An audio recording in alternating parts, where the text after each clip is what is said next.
নমস্কার, 24 মেডিকেল চ্যানেলে আপনাদের সবাইকে স্বাগত। আশা করি আপনারা ভালো আছেন ও সুস্থ আছেন।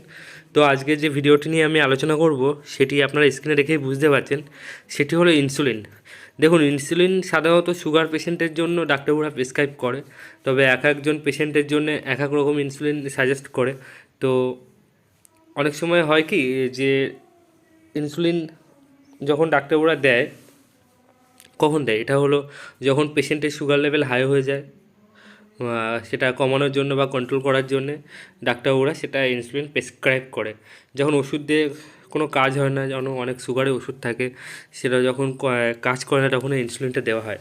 তো এখন প্রত্যেকের বাড়িতে সুগার পেশেন্ট আছে এবং প্রায় অনেকে এই জিনিসটা সম্বন্ধে জানে, ইনসুলিন সম্বন্ধে। তো অনেক সময় এই ইনসুলিনগুলো এক্সপায়ারি থাকে, কিন্তু অনেক সময় এটা ভেতরে ভেতরে ড্যামেজ হয়ে যায়, সেটা আমরা অনেকে বুঝতে পারি না। আর সেই রকম ইনসুলিন যদি পেশেন্টের দেওয়া হয়, সেই ক্ষেত্রে অনেক সমস্যা হয়।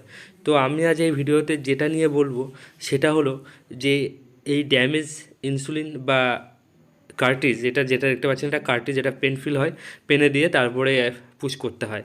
তো এই জিনিসগুলো ভেতরে এক্সপায়ারি আছে, কিন্তু অনেক সময় ভেতরে ভেতরে ড্যামেজ হয়ে যায়। সেগুলো যে শপে থাকে বা যেখান থেকে আনা হয়, সেই মেনটেন্সের অভাবে এগুলো হয়ে থাকে।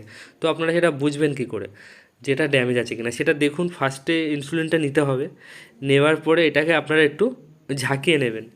ঝাঁকিয়ে নেওয়ার সময় দেখবেন যে ওর গায়ে কোনো দানা দানা বা কোনো কিছু লেগে আছে কিনা। যদি ওর গায়ে কোনো দানা দানা বা কোনো কিছু লেগে থাকে, সেই ক্ষেত্রে ভাববেন এটা ড্যামেজ হয়ে আছে। আর আপনি দেখবেন এক্সপায়ারি আছে, তাও কিন্তু অনেক সময় ঝাঁকিয়ে নেবেন, তাহলে বুঝতে পারবেন। কারণ আমি বললাম তো যে মেনটেন্স করা হয় না ঠিকঠাক বা আনা হয়, সেই ক্ষেত্রে অনেক সময় বিভিন্ন কারণ হতে পারে যে ভেতরে ইনসুলিন ড্যামেজ হয়ে যায়। সেই ক্ষেত্রে আপনারা এটা অবশ্যই দেখে নেবেন, কারণ এই ড্যামেজ ইনসুলিন যদি আপনারা পুশ করেন, তো সেই ক্ষেত্রে রোগীর অবস্থা খারাপ হতে পারে। যেমন ধরুন, জায়গাটা ফুলে উঠতে পারে, বা সুগার লেভেল তো কমবে না, বরং বেড়েই যাবে, কারণ কোনো কাজই হচ্ছে না।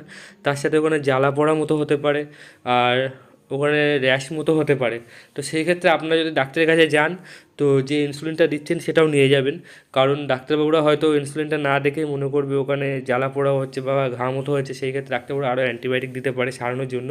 তো সেই ক্ষেত্রে আপনারা যদি এরকম পেশেন্টের এরকম প্রবলেম হয়, যদি আপনারা ঝাঁকিয়ে যদি না বুঝতে পারেন, সেক্ষেত্রে ইনসুলিন বা ওই কার্টিজটা নিয়ে যাবেন ডাক্তারবাবুর কাছে। ডাক্তারবাবু ওটা দেখে বুঝতে পারবে যে ওটা ড্যামেজ আছে কি ভালো আছে। তো সেটা দেখে ডাক্তারবাবু আপনার পরবর্তী যে মেডিসিনগুলো লিখতো সেটা লিখবে না, তিনি সাবধান করে দেবেন। আর যদি ড্যামেজ না হয় বা অন্য কোনো প্রবলেম হয়, সেটা ডাক্তারবাবুরা দেখে নেবেন। তো এই ছিল ছোট্ট একটা ইনফরমেশান আপনাদের জন্য। যদি আমার এই ভিডিওটি দেখে আপনার ভালো লেগে থাকে, তাহলে অবশ্যই চ্যানেলটি সাবস্ক্রাইব করে পাশে থাকবেন এইরকম আরও ভিডিও পাওয়ার জন্য। আর দেখা হবে পরের ভিডিওতে। নমস্কার।